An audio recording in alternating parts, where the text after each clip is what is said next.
Do you have a GMT 900 that you want to put a winch on but you don't like your options? Well, stick around, I got one more for you.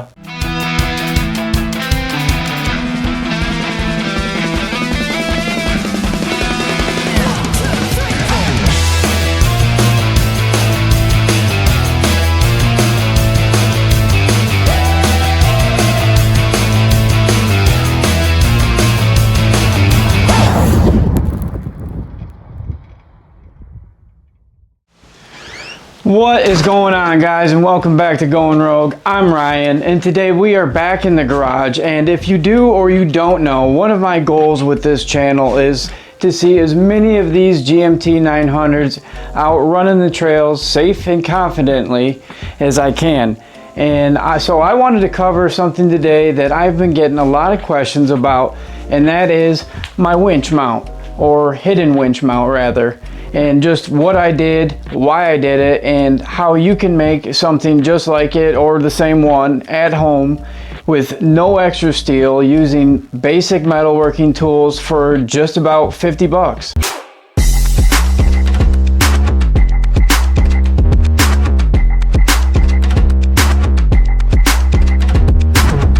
So if you've got a GMT 900 that you're building out for overland, off-roading, or just want to do truck stuff and you want to put a winch on there, you've probably noticed there's only two real options that are readily available out there.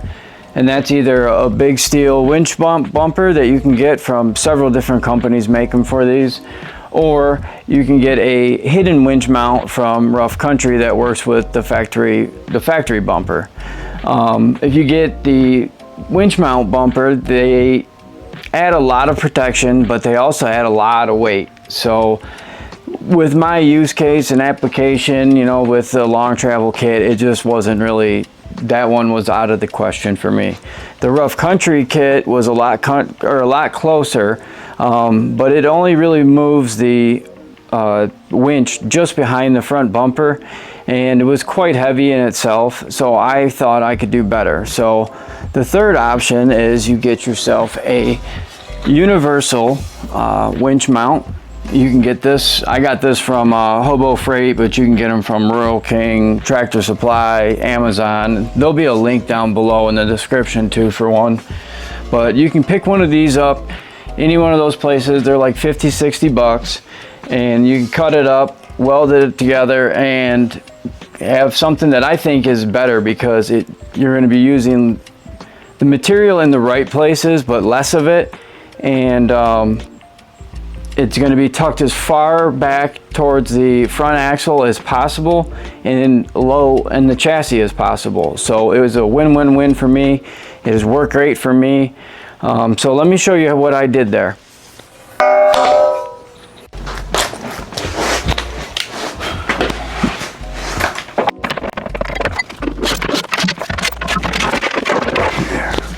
Let me get you in there so you can see how it's all set up in here.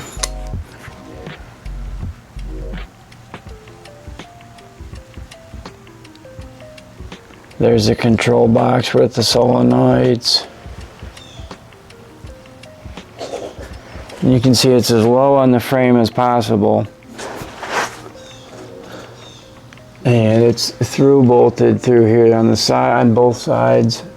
And then those bolts underneath, those are more to just help you get the thing in and out every time, honestly. And then I pass my wires right up through on that side. And I just have a disconnect right here just in case one of those solenoids ever sticks. You see right here is the other side of the Anderson plug that you plug this bad Chad into. So anytime I'm on the trail, I just plug that in, but I don't need it plugged in the rest of the time and take a chance of having interference. So the winch looks from the top. It's very close to the radiator, but it's just below it. Sits just below it. And just a few inches in front of the crank.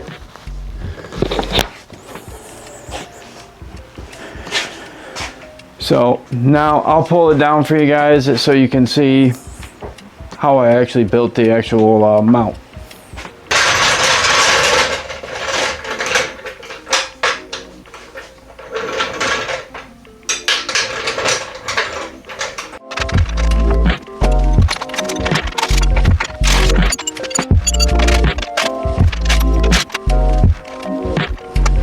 Alright, so let me get you in here so I can show you what I've done.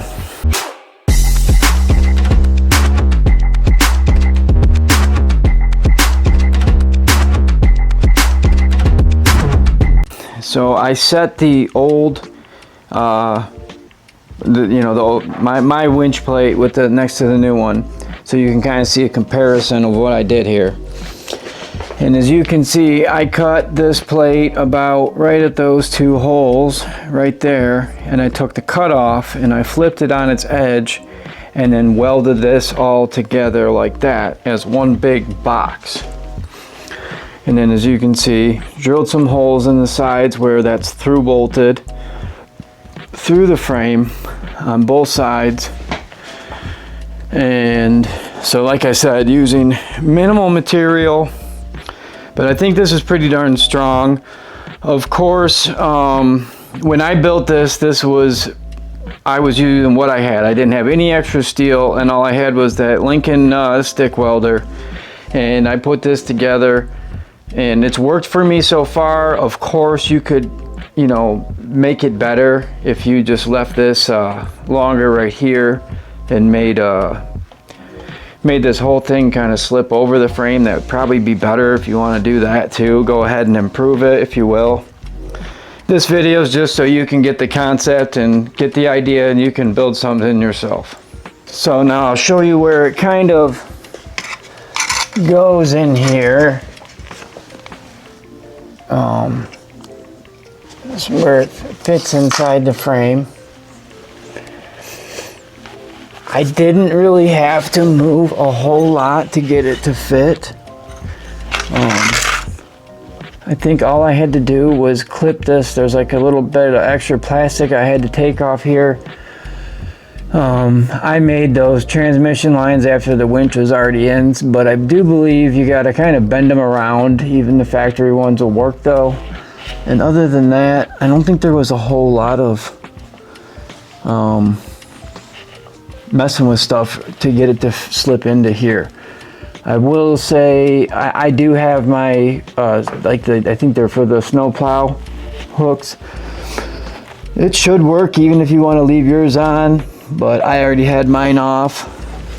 So yeah, and I'll show you from the top side again. And this is what you're looking at through the top.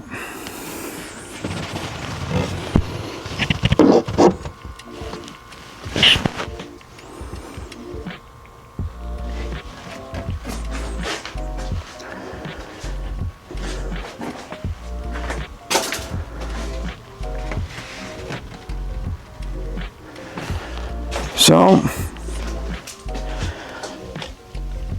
that is how I did it, guys. Well, alright guys, that's pretty much it. Again, this was just to show what I've done, and that there is another option, and that you can get a winch way back up in there, and for not a whole lot of money either, and it's not short of performance, I'd say. One thing I forgot to mention that I'll say is people will ask, how do I operate the clutch mechanism? And typically you can just reach your hand up in there, and it's kind of hard to get to be honest. Or I'll just pop the hood and reach it right over the top.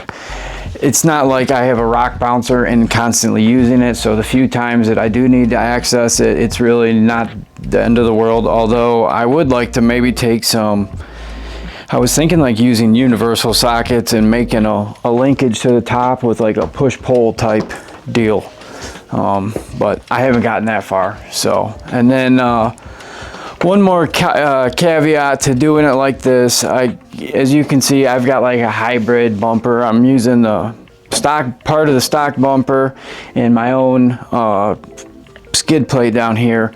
But if you are using the factory fascia still, I don't know what you're going to do as far as where you're going to mount your fair lead, but if you're choosing to go this method, I'm sure you got it. So again, follow my advice at your own risk. I am not an engineer, but hope to see you guys out there on the trail. Thanks for watching Goin Rogue.